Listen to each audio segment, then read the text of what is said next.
Hello, in this video I'm gonna do a comparison of the pulse oximeter, also called SpO2, on HUAWEI Watch as well as on the GARMIN Watch.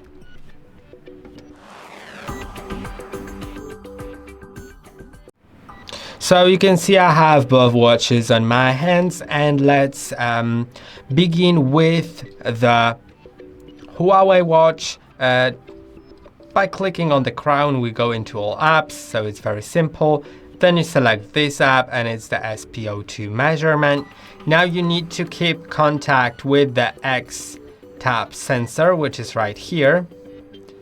I'll show you first like how it works, then I'll actually stop the measurement and I'll basically do it again, but without speaking and by holding still. But you can see there is this bar on the right side which tells you whether you need to press harder or lighter, and you should stay within these green lines, so your finger just has a good enough contact.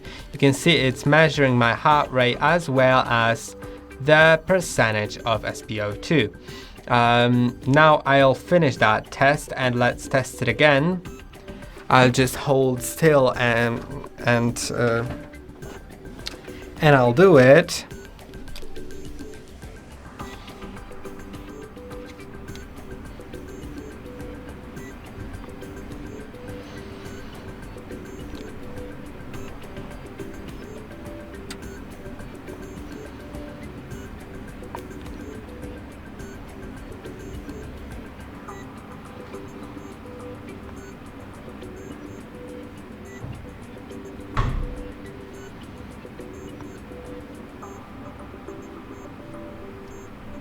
When I'm ready to finish the measurement, I can release the finger.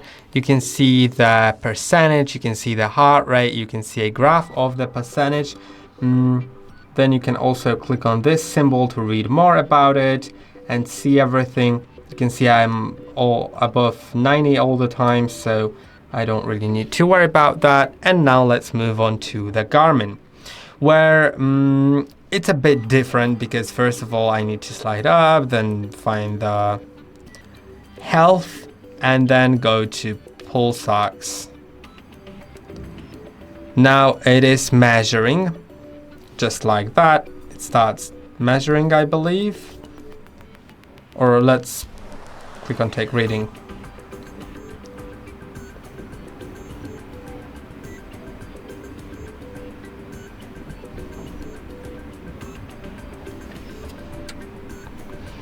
And this is how it looks. You don't need any additional sensors here. You don't need to press on any additional sensors. You just click on start, stop, and go to take reading. And that's basically it. There are also settings here. So you can set the pulse ox mode to all day, during sleep, or on demand. I think that these are pretty useful.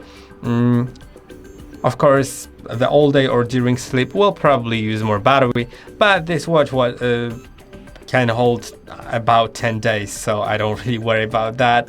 And yeah, I hope that this video was helpful. Don't forget to like and subscribe. See you in the next one.